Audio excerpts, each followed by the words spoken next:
Gold, trusted gold buyers. మీరు తాకట్టు పెట్టిన బంగారాన్ని విడిపించి ఈ రోజు ఉన్న మార్కెట్ ధరకు కొనబడను.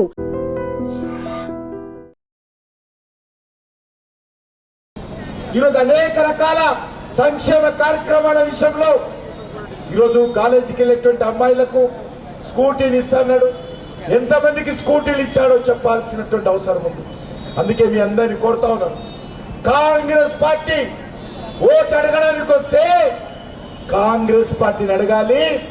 మా 2400 మహిళలకు ఎక్కడ పోయినాయి, మా నిరుద్యోగులకు 4000 ఎక్కడ పోయినాయి నెలకు, మా 2 లక్షల ఉద్యోగాలు ఎక్కడ పోయినాయి, మా తులం బంగారం ఎక్కడ పోయింది, మాకు ఇస్తానటువంటి పొదుపు సంఘాలకు పావులా ఎంపీ ఎక్కడ పోయింది, మా దళిత కుటుంబాలకు 12 లక్షలు ఎక్కడ పోయినాయి, మా బీసీ వర్గాలకు 1,00,000 కోట్లు ఎక్కడ పోయినాయి.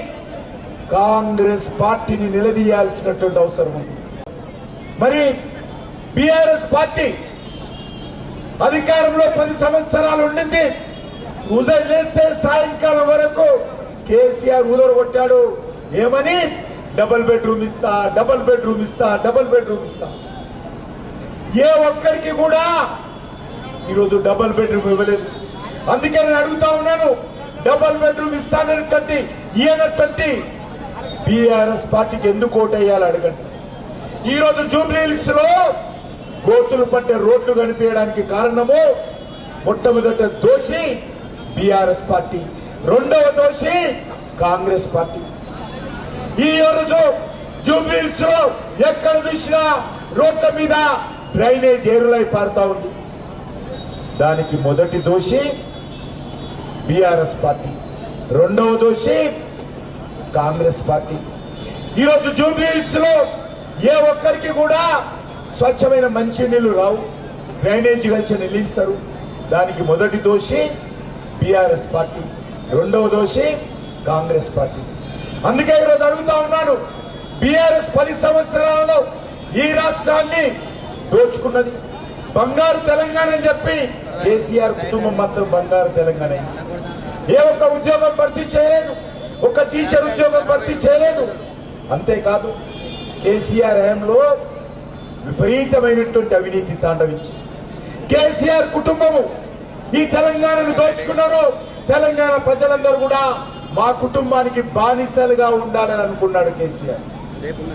అంతేకాదు ఈరోజు కేసీఆర్ ఉన్నన్ని రోజులు ఏ రకంగా మజ్లిస్ పార్టీతో చట్టా పట్టాలు వేసుకొని తిరిగాడో మనకు తెలుసు. జూబ్లీ హిల్స్ లో కూడా బీఆర్ఎస్ పార్టీ నాయకులు మజ్లిస్ పార్టీతో కలిసి మన మీద ఏ రకంగా దాడులు చేశారో మనకు తెలుసు, ఏ రకంగా దౌర్జన్యం చేశారో మనకు తెలుసు, ఏ రకంగా గుండాయిజం చేశారో మనకు తెలుసు. మజ్లిస్ పార్టీ ఓల్డ్ సిటీకి మాత్రమే పరిమితం కాలేదు. ఈరోజు జూబ్లీ హిల్స్ లో కూడా ఈరోజు ఏ రకంగా తోక ఆడిస్తుందో మనం చూశాము. కేసీఆర్ అడ్డం పెట్టుకొని, ఈరోజు రేవంత్ రెడ్డి అడ్డం పెట్టుకొని ఎవరు అధికారంలో ఉంటే ఆ పార్టీ పక్కన చేరి మజ్లిస్ పార్టీ గూండాయిజం, రౌడీజం చేస్తా ఉంది. ఇక్కడ నుంచి పోటీ చేసినటువంటి అభ్యర్థి కూడా మజ్లిస్ పార్టీ నాయకుడే. ఆయన కూడా కాంగ్రెస్ పార్టీ తరఫున ఈరోజు పోటీ చేస్తున్నాడే. ఆయన కూడా 2014లో మజ్లిస్ పార్టీ తరఫున పోటీ చేశాడు. ఈరోజు మజ్లిస్ పార్టీ నుంచి అరువు తెచ్చుకొని ఈరోజు కాంగ్రెస్ పార్టీ పతంగు గుర్తు మీద చేయి గుర్తు పెట్టుకొని ఈరోజు ఎన్నికలకు వచ్చారు.